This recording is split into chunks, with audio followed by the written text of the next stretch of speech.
subirla! Tengo visto, Nicolás. Vierte un poco el...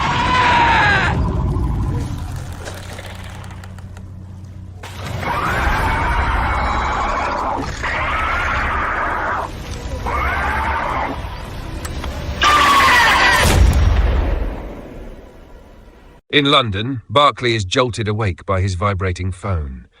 He works in administration for the United Nations Intelligence Task Force, UNIT. After reading an urgent message, he hurries to wake his daughter, Kirby, to drop her off at her mother's house. Sergeant Hannah arrives to pick him up. She is anxious about being late for duty due to the detour. Kirby is puzzled as to why her father knows a soldier, as she is kept in the dark about his real job. While Barbara welcomes Kirby, she is clearly displeased by the sudden change in plans. Barclay learns his mission is to fill in for Agent Roger, who is tied up elsewhere. They board a plane with General Austin, the commanding officer. Barclay struggles to access the mission briefing on his tablet until Pip steps in to help, showing him footage of a strange creature. When Barclay honestly admits he is just an administrator and not a field agent, Pip immediately stops talking to him. Upon arrival, a helicopter transports them to Kalasco and Dita, where a unit squad is already guarding a seaside building. After undergoing decontamination, a colonel shows them a creature killed by local fishermen who had hung it on a wall to charge tourists for sightings. UNIT has moved in to contain the situation. Austin dubs it Homo Aqua. A scientist on site discovers a gem embedded in the creature's neck, theorizing that the species possesses these from birth, though its purpose remains a mystery. Before moving on, Barclay pauses to show a moment of silent respect to the fallen creature. Austin questions why a Homo Aqua would appear in such shallow waters. A translation device sends out a signal pulse as an invitation to communicate, leaving the team to wait for a response. That night, Barclay's request to call home is denied for security reasons. Meanwhile, Barbara sends multiple texts complaining about his lack of involvement in Kirby's schooling. Back at the site, Pip and another soldier are pulling night watch duty near the creature's remains. Suddenly, the solid ground turns into treacherous mud. The soldier begins to sink rapidly. Pip tries to pull her out but finds himself being sucked in as well. Eventually, she is completely submerged. Pip screams for help over the radio, but only static filters through to the other side. A Homo Aqua leaps out of the pit, dragging the deceased creature's body away. At that exact moment, alarms blare, and the team rushes to the building. The ground has solidified once more. Barclay pulls a chair up from where it had been sinking. Austin desperately tries to radio Pip and the other soldier, but only static returns. He persists until a faint voice echoes from beneath the earth. Everyone frantically digs until a hand emerges. Trembling at the sight, Barclay steps outside for fresh air. He confesses again that he is merely an administrative staffer. Austin accepts this, noting his presence is strictly as a witness. Hannah, however, is resentful that Barclay has been handed such a high-profile assignment. She reveals that the Homo Aqua inhabited Earth long before humans, hibernating deep underground until the planet's geological shifts entombed them. UNIT, she explains, was founded specifically to deal with such supernatural events. She wonders aloud if the Homo Aqua are now trying to reclaim the planet. Suddenly, a soldier reports a Homo Aqua sighting on the shore. As the team rushes out, Barclay captures everything on camera. Austin orders his men to lower their weapons, and the creature begins to speak. Austin welcomes it warmly, requesting a diplomatic meeting via the translation device. When the creature accuses humanity of killing its kind, Austin counters that they have also killed humans. He proposes peace and friendship instead. The creature offers a cryptic response, neither fully agreeing nor disagreeing. Abruptly, more Homo Aqua emerge from the water. Austin reassures his team that they come in peace. He then asks the leader to repeat its statement, only to realize their conversation is being broadcast globally. Instantly, every phone on Earth receives an emergency alert regarding a massive invasion. Simultaneously, Homo Aqua surface from oceans worldwide. World leaders launch an initiative to construct a waterway leading into the Imperial House to host peace talks. Barclay returns home, telling Barbara she must care for Kirby longer so he can fulfill his duty. Later, military leaders begin the negotiations. A paparazzi drone is shot down for flying too close to the windows. Roger finally appears, berating Barclay for stealing his position. Engineers activate the system to fill the tanks. Shortly after, 4 Homo Aqua enter, followed by 2 Pisomorphos and a more humanoid being called a Homomorpha. Ambassador Hines begins his formal welcome through the translator, but he is interrupted by the Homomorpha named Salt, who speaks human language fluently. Hines presents a gift, a plant from the summit of Mount Everest. We have a gift for you, my children. Salt reciprocates with a grim gift, unhatched dead eggs that failed to survive due to human pollution. She refuses to recognize Hines as an ambassador, declaring she will only speak to Barclay. She demands he serve as the ambassador for humanity because he showed genuine respect for her species. After a moment of hesitation, Barclay agrees.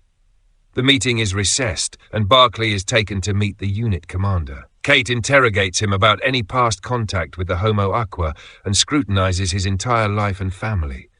Soldiers are sent to bring Barbara and Kirby to a secure location. Barclay protests this intrusion, but acknowledges that unit needs him.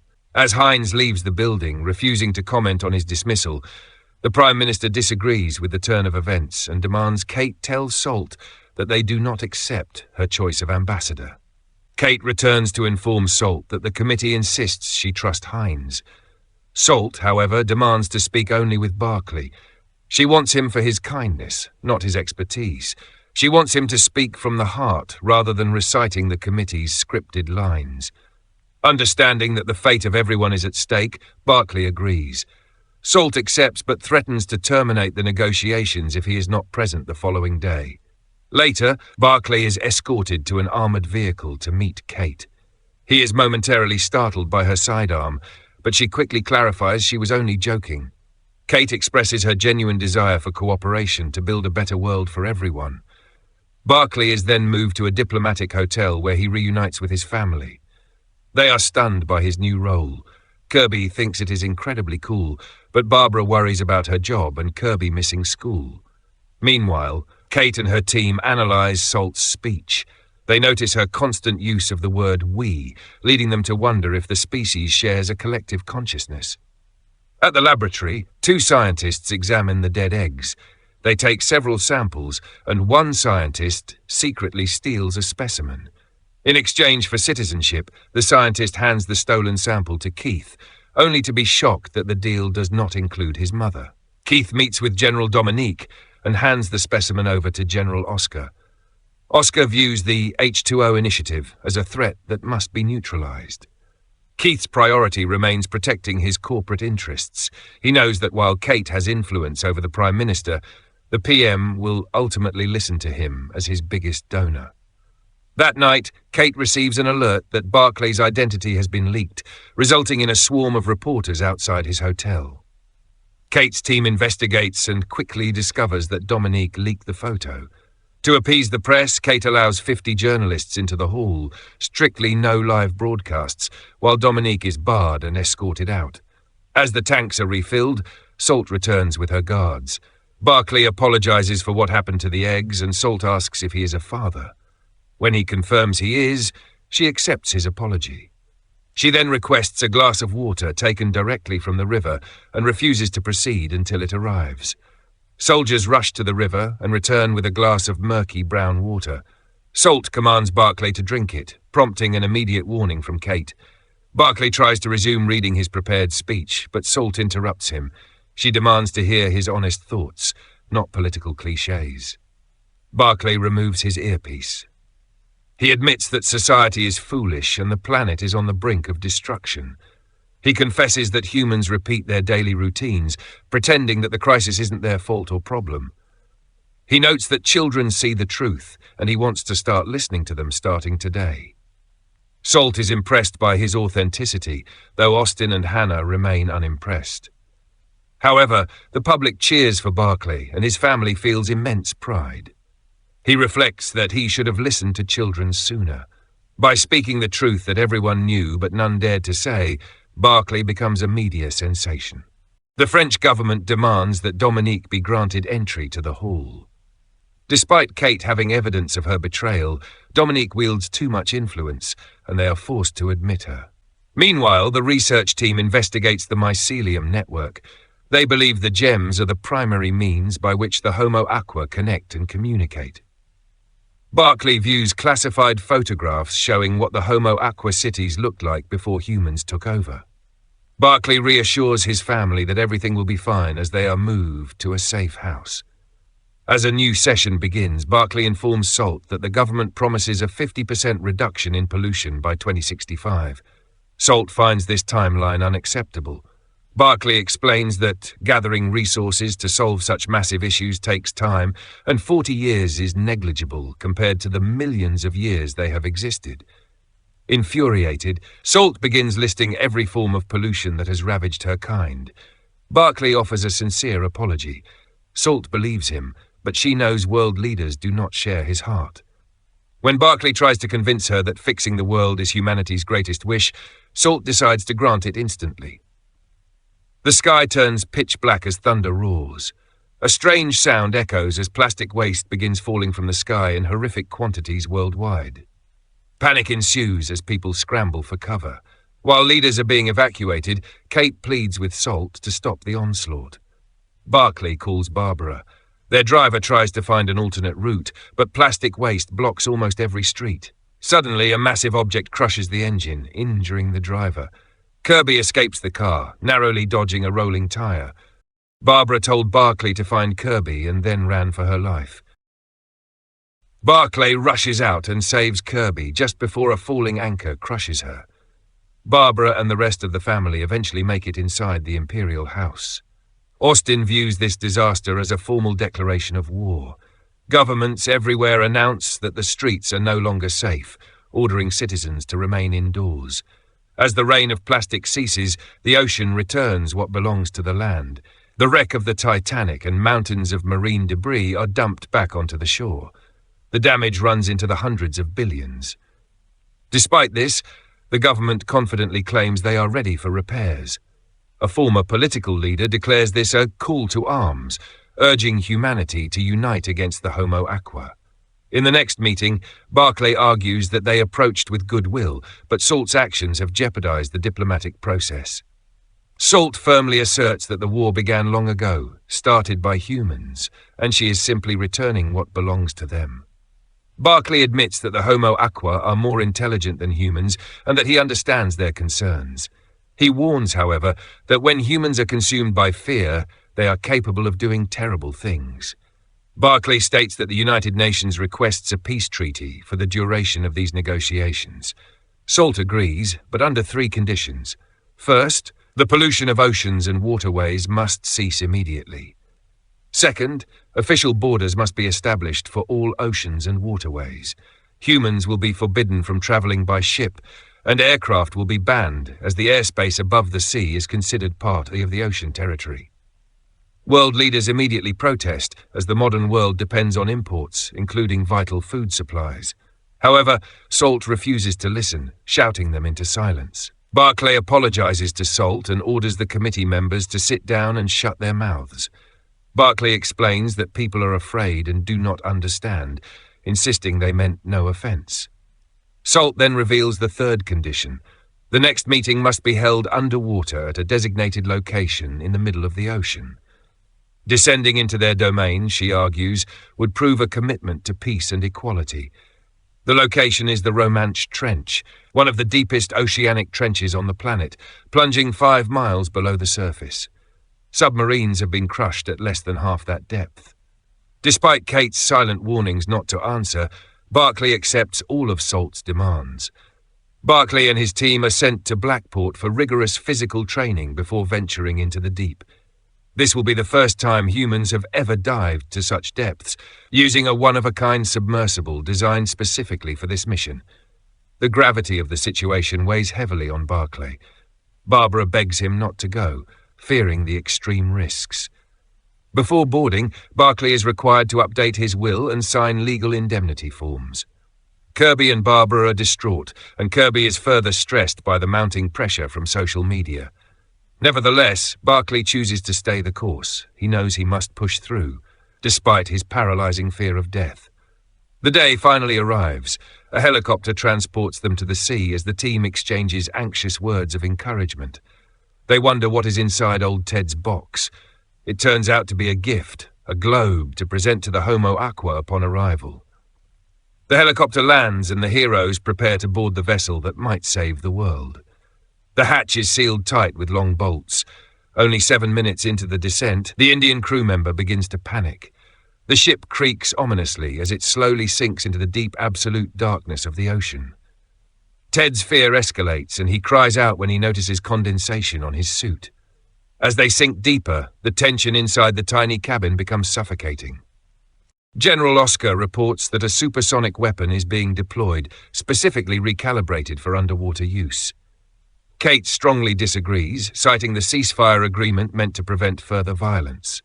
She advocates for peace over war, but the other generals, acting in their own self-interest, unite against her. They give Kate an ultimatum: either leave the room or join their ranks. It is a choice of survival for their own benefit, rather than standing with Kate for the sake of the world. Inside the submersible, the Indian crew member's mounting anxiety causes Ted to break down in tears. Barclay is forced to step in and calm him down to stabilize the team's morale.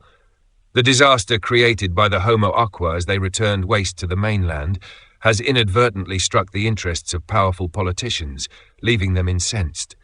In response, a sinister scheme known as severance is being set in motion. It is covertly understood as a mission to wipe them out, to ensure they no longer exist. Suddenly, Kate receives an urgent update. The submersible is nearing the bottom, but it begins descending at an unnaturally high speed.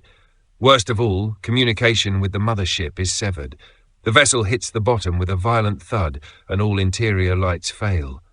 The team dons their masks, bracing for the worst. The hatch swings open, and as they step out, the first thing Barclay notices is a streak of foul oil. To their surprise, the air is incredibly fresh and the temperature cool. As the team stands in awe of their surroundings, Salt emerges to welcome them. She tells them they can breathe freely and, sensing their hesitation, reaches out to remove Barclay's masks herself. Only Ted remains unconvinced, clinging to his mask in fear. With the team out of contact, Kate's anxiety peaks. Her boyfriend tries to comfort her, suggesting she get some rest. Barclay learns that the Homo Aqua are nomads with no fixed city. The entire ocean is their home. Salt unexpectedly pulls Barclay aside for a private conversation. She begins to sense his physical presence, and as he reciprocates, his emotions surge and his heart races. The weight of humanity's future presses down on him. Salt's words about ending interspecies conflict offer him a small measure of relief. Meanwhile, Kate's subordinate discovers the term severance, appearing repeatedly in classified meetings between politicians. The true meaning of the word is revealed when a sniper's laser dots Kate's forehead from an adjacent building. Christopher throws himself in front of her, taking the bullet. He does not survive. At that same moment, deep beneath the sea, Ted prepares to hand his gift, the globe, to Salt. Your war is lost. Barclay senses something is wrong in Ted's words and shoves him away just before the globe can harm everyone. The miniature globe triggered a horrific underwater explosion, killing all remaining members of the diving team. Only Barclay survived, saved by Salt, who brought him to the surface as quickly as possible. Kate called the command center for reinforcements. Shirley immediately dispatched a SWAT team to the building opposite Kate's location. As the divers' vital signs dropped to 0, at headquarters, Code Red was initiated. Shirley monitored every move. News of the blast spread rapidly, leaving Barbara and Kirby in deep distress over Barclay. Meanwhile, a fabricated video of Salt was broadcast worldwide. The video was a one-sided frame-up, falsely showing Salt declaring that diplomats were dead and that the oceans no longer belonged to humanity. Barclay was brought back to the mothership after surfacing near Salt. He had witnessed everything and knew the truth, a fact Shirley noted. After escaping danger, Kate returned to the command center, questioning how Barclay survived. She learned Salt was the reason. Due to the fake video framing her for the massacre, Salt was being held as a prisoner of war. Kate initially disbelieved Barclay's account and refused to let him see Salt, despite Salt having been by his side since the explosion.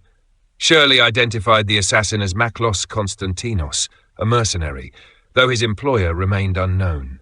In a secret meeting, the Prime Minister, Oscar, and Dominique conspired to cover up the government's liability. They targeted Keith as a scapegoat because of his wealth and ties to radicals who believe the Homo Aqua are replacing humanity. They were the ones who hired the assassin to trigger the explosion, aiming to sever all political and financial ties. Consequently, an assassin was sent to Keith's home, leaving an H2O mark in his yard. Salt was transported to the mainland to be moved to the unit tower. While loading, Barclay argued with the driver, who was insulting Salt. Barclay took the driver's keys and took the wheel himself.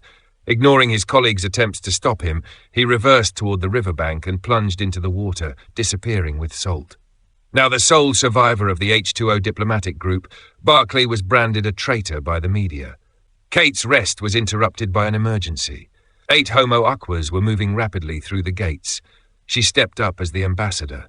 The accusations were undeniable, and Kate was stunned to learn that the explosion was actually caused by humans. Overwhelmed, she discarded her script and spoke from the heart. Human intelligence has outpaced our emotions by 1,000 years. We stumble and we fall. Her apology was accepted by Ambassador Tide. However, Tide had come for Salt, knowing the humans held her captive. Kate was speechless to learn that Salt had saved a human life while her own kind were being murdered. Tide questioned the bond between Salt and Barclay, but revealed that Tide actually intended to take Salt back for punishment for violating natural laws. Kate refused to hand her over, fearing it would ignite a war. Tide declared that the third ambassador would be rust, and that the Homo Aqua would weaponize atmospheric moisture to create rust, corroding infrastructure and weapons. Salt must be returned, and humanity has 5 years to change the world. Change the name. The name of what? Too dry. Oscar and the Prime Minister plotted to end the war by finding Salt and using her to eliminate the Homo Aqua leaders. Meanwhile, Barclay and Salt hid on land, though the polluted river water made Barclay ill. He realized that Salt's kiss during the rescue was actually a way to equalize his lung pressure. Through her, he learned that Homo Aqua feel happiness, anger, and love, and that water is their entire world. His heart broke, realizing that if Salt returned to the sea, she would swim alone forever like a dead soul. Barclay planned to take Salt to the lakes of North Wales. He used Salt's appearance to scare a passerby and take their phone to call Kirby. He didn't realize the call was intercepted by agents with Barbara. They overheard the plan to meet at the bridge. Kate and Oscar both moved on this intel. Before the confrontation, Kate's team confirmed the Salt video was 100% a fabricated frame-up. As Barbara drove onto the bridge, it became a trap. Both ends were blocked. Oscar wanted Salt dead, while Kate ordered her SWAT team to aim at Oscar's men to protect Salt. In the tension, Salt emitted a piercing shriek, forcing everyone to drop their weapons. She dove into the river as Barclay screamed a promise. He would never let her be alone. Not long after, the Homo Aqua began catching dogs, much like humans catch fish in the ocean. A heated argument erupted between Ambassador Tide and Ambassador Hines, neither willing to back down.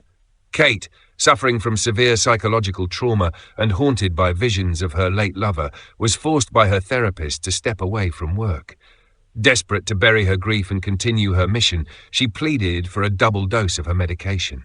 Meanwhile, Barclay underwent diving training and comprehensive physical exams, though his psychological state remained unassessed.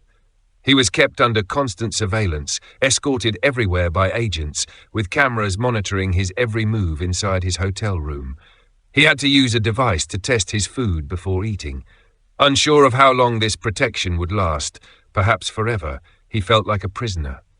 His only solace was being in the water. Professor Bello approached Kate and revealed to the group how the Homo Aqua were melting the ice caps. They were highly intelligent, concealing heat sources beneath a 3-kilometer layer of ice crystals to avoid detection. The Homo Aqua wanted humanity to grasp the scale of the 300 billion tons of ice melting annually. A prime example was the Prince Frederick ice shelf. A structure that should have taken decades to melt vanished in just 6 hours. If all the Earth's ice melted, Sea levels would rise by 100 meters globally, releasing massive amounts of carbon dioxide. Humanity would not survive. Kate was devastated by the scale of this threat. At the next meeting, the Homo Aqua stated that humans had started the melting. They were merely finishing it. They issued a final ultimatum. Humans had 5 years to clean the waters, or the entire planet would be submerged. Barclay was taken to visit Kirby and Barbara. It was an emotional reunion. Barbara realized Barclay would be under state protection for life, while she and Kirby might have to move to controlled high-ground communities before the floods came. Barclay's love for Salt was no secret to Barbara. Every night, Barclay would override his room's security cameras to meet Salt for 8 hours. The agents noticed his absence but turned a blind eye. He would drive to the coast, dive in, and call out for her, but she never surfaced. It turned out Oscar and Dominique were monitoring his every move. The government had installed acoustic barriers underwater to block their communication.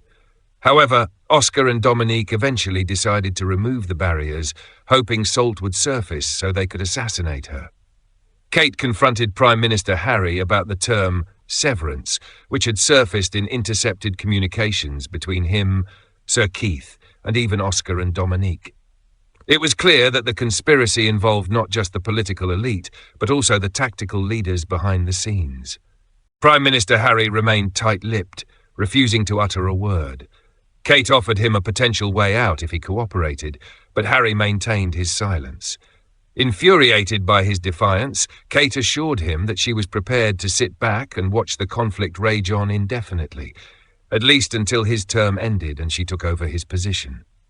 Following the Prime Minister's secret orders, an agent swapped Barclay's food testing device during dinner.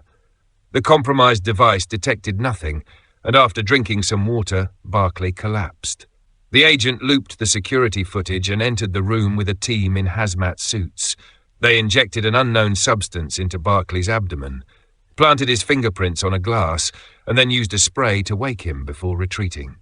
Barclay woke up and went to the shore as usual. This time Salt appeared. They shared a desperate kiss. Salt pleaded with him to help save humanity before the world drowned. She mentioned an ancient cord needed to communicate with all Homo Aqua. Barclay relayed this to Kate, though he didn't fully understand the meaning. Kate's subordinates converted the words into frequencies and broadcasted them across the oceans. Days passed with no response.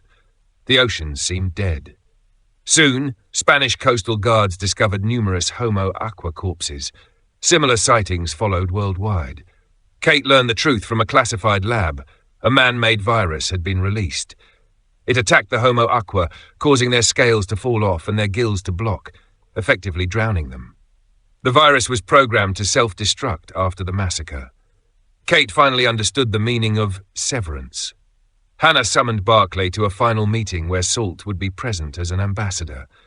Barclay was overwhelmed to see her alive. Salt declared the war over, conceding victory to humanity. Barclay expressed deep regret, but Salt revealed a dark truth. She had bought the virus, and it had destroyed her people. She clarified that while Barclay wasn't a liar, others in the room were. She cryptically warned that the Homo Aqua's weapon was water itself, leaving the perpetrators in fear. Kate proposed a deal. Humanity would grant the Homo Aqua land in the deepest parts of the earth, promising protection from pollution, noise, and viruses. Salt agreed, naming the area the hunting grounds. As the meeting ended, the water tank in the room began to crack under pressure. People fled. Exhausted by the long conflict, Kate sought to resign and find peace. She refused all calls until one came regarding Barclay. An urgent report showed a fatal abnormality in his brain. Outside, Barclay was caught in a violent protest. SWAT teams moved him to Kate's car. She drove him to the coast for a final goodbye to Kirby and Barbara. Knowing Barclay didn't have much time left, Kate allowed him one last choice. He went to the water and called for Salt. She appeared.